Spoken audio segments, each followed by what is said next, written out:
Surprise পেতে কে না পছন্দ করে? তা আবার যদি হয় রান্নাঘরের জন্য, তাহলে তো কোনো কথাই নেই। হ্যালো এভরিওয়ান, আসসালামু আলাইকুম। নিপুস লাইফস্টাইলে আমি নিপু আরো একটি নতুন ভিডিও নিয়ে আপনাদের মাঝে চলে এলাম। কাছে দূরে যে যেখান থেকে আমার ভিডিওটি দেখছেন আশা করছি সবাই অনেক ভালো আছেন। আমিও আমার পরিবার আল্লাহর রহমতে ভালো আছি। বরাবরের মতো আজকেও কিন্তু সকাল থেকে ভিডিওটি শুরু করেছি। আশা করছি বরাবরের মতো আজকের ভিডিওটি আপনাদের কাছে অনেক ভালো লাগবে। যেহেতু আজকে অফিস ডে, ঘুম থেকে উঠেই কিন্তু সরাসরি রান্নাঘরে চলে এসেছি। অফিস ডে কিন্তু সকালবেলা ভীষণ ব্যস্ততায় কাটে। যেদিন নরমালি অফিস থাকে না সেদিন কিন্তু সকালটা বেশ ভালোই ফ্রিতে কাটানো যায়। আর যাই হোক সকালবেলা কিন্তু এতটাও ব্যস্ততা থাকে না। রান্নাঘরে এসে দেখি রুটি শেষ। রুটি আছে মাত্র ২টা। তো পরে ভাবলাম পাউরুটি ভেজে দেই। ফাঁকি ঝুঁকি নাস্তা আরকি। আগের দিন কিন্তু কিছু কাজ যদি আপনি এগিয়ে রাখেন তাহলে পরের দিন কিন্তু কাজগুলো করতে অনেক সহজ হয়। আমি কিন্তু গতকাল একদমই আমার খেয়াল ছিল না যে রুটিটা শেষ হয়ে গেছে। তাহলে আমি আগের দিন বানিয়ে রাখতাম। আর সকালবেলা এত ব্যস্ততায় কাটে যে কোনো কিছুরই সময় হয় না। লাস্ট মুহূর্তে এসে দেখি গ্যাস শেষ হয়ে গেছে। আসলে যেদিন সমস্যা হয় সেদিন দেখবেন সবকিছুতেই সমস্যা কি হয়। আর করার আছে? কিছুই তো করার নেই। এদিকে ওরা নাস্তা শেষ করে যে যার ব্যস্ততায় চলে গেছে। আর এসে দেখি বাচ্চাটার টেবিলটা ভীষণ অগোছালো। তো ছেলেটার টেবিলটা আমি সুন্দরভাবে গুছিয়ে রাখতেছি। আমার ছেলে কিন্তু সবসময় নিজের কাজ নিজেই করে। তো সকালবেলা দেখা গেছে ওদেরও অনেক ব্যস্ততা থাকে, আমারও ব্যস্ততা থাকে।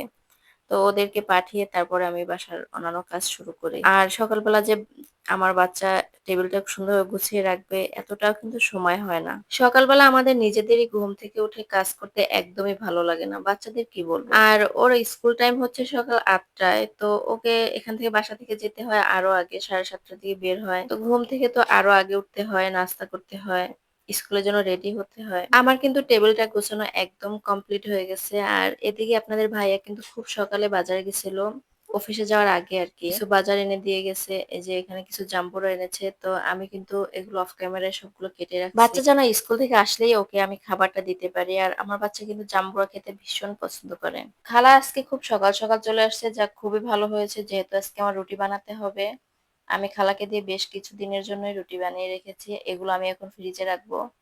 আর এই রুটিগুলো কিন্তু আমার ২-৩ দিন খুব ভালোভাবে চলে যাবে। খালাকে আগে থেকেই বলা আছে যেদিন সে রুটি বানাবে ওদিন সে খুব তাড়াতাড়ি আসবে আর ঘর মোছার আগে সে রুটিটা বানিয়ে দিয়ে যাবে। রুটিটা আমি এখন ডিপ ফ্রিজে রাখবো আর ডিপ ফ্রিজে রাখলে কিন্তু রুটিটা খুবই ভালো থাকে। এদিকে দেখি একটা পার্সেল চলে আসছে। যেহেতু আমি কোয়ার্টারে থাকি তো পার্সেল ম্যান তো আর কোয়ার্টারের ভিতর আসবে না। আপনাদের ভাইয়া গেট থেকে নিয়ে আসছে। আর আমি তো দেখে পুরাই অবাক হয়ে গেছি। আসলে আমি কিছুই জানতাম না এ ব্যাপারে।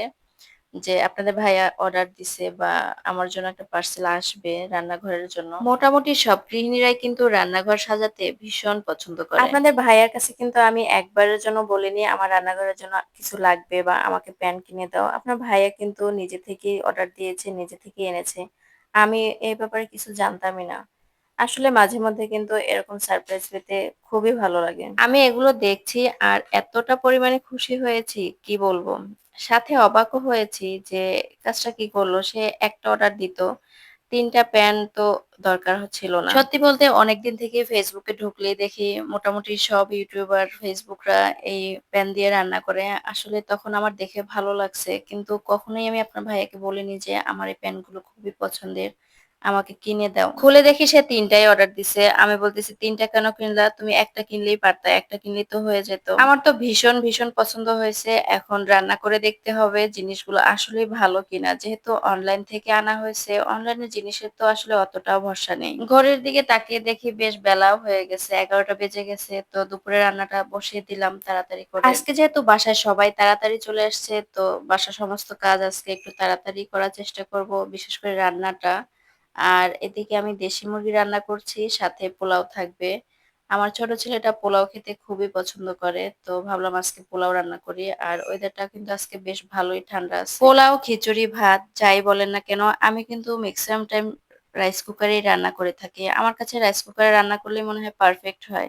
আর ভালো হয়। এখন দেখছি লবণ কম হয়ে গেছে, তো আমি আবার কিছু লবণ এড করে দিলাম, সাথে ঘি দিয়ে দিচ্ছি। আর এই লাস্টে যদি ঘি দেওয়া হয় পোলাওয়ে, এত সুন্দর একটা স্মেল আসে। নিহান বাবু তো বারবার আসতেছে আর বলতেছে মা কখন রান্না হবে। সে খুবই পছন্দ করে পোলাও, কিন্তু কিছুই করার নেই। সে যখন খাবে মুখে দিলে তো সে মুখে রেখেই দিবে, সে আর নাড়াচাড়া করবে না। মুখে দিয়ে হয়তো সে আধ ঘন্টাও চলে যায়, তারপরও সে ওইটা নাড়াচাড়া করে না। ওকে খাওয়াতে নিলে যে আমার এতটা পরিমাণে কষ্ট হয় কি বলবো। ভেবেছিলাম কাবাব করব, তো বড় ছেলেটা এসে বলতেছে সে কাবাব খাবে না, সে নাকি চিকেন ফ্রাই খাবে। তো ওর জন্য আবার কিছু চিকেন নিলাম, চিকেন ভেজে নিচ্ছি আর কি। আপনাদের ভাইয়া বারবার আসছে আর জিজ্ঞেস করছে প্যানটা কিরকম হয়েছে, মাংসটা লেগে যাচ্ছে কিনা। মাংসটা কিন্তু আসলে লেগে যাচ্ছে, আসলে বুঝতেছি না আমি ঠকে গেলাম কিনা। অনলাইনের জিনিস তো আসলে বিশ্বাস নেই। অনলাইনের কিছু কিছু পেজ আছে দেখবেন খুবই ভালো হয়, আবার কিছু পেজ আছে দেখবেন এত খারাপ জিনিস দেয়। এগুলো তো আসলে আগে থেকে বলা যায় না, এটা হাতে পেয়েও বলা যায় না। তবে আমার মনে হয় অনলাইনের কিছু না কেনাটাই সব থেকে ভালো। বাজারে গিয়ে নিজে দেখে শুনে কেনাটার মধ্যে কিন্তু একটা শান্তি আছে। আপনাদের সাথে গল্প করতে করতে আমার রান্না কিন্তু শেষ হয়ে গেছে। সবাই ভালো থাকবেন, সুস্থ থাকবেন, আমার জন্য দোয়া করবেন। আমার ভিডিওটি এখনো যারা দেখছেন তাদেরকে অসংখ্য ধন্যবাদ। আজকে এখানেই বিদায় নিচ্ছি। আসসালামু আলাইকুম।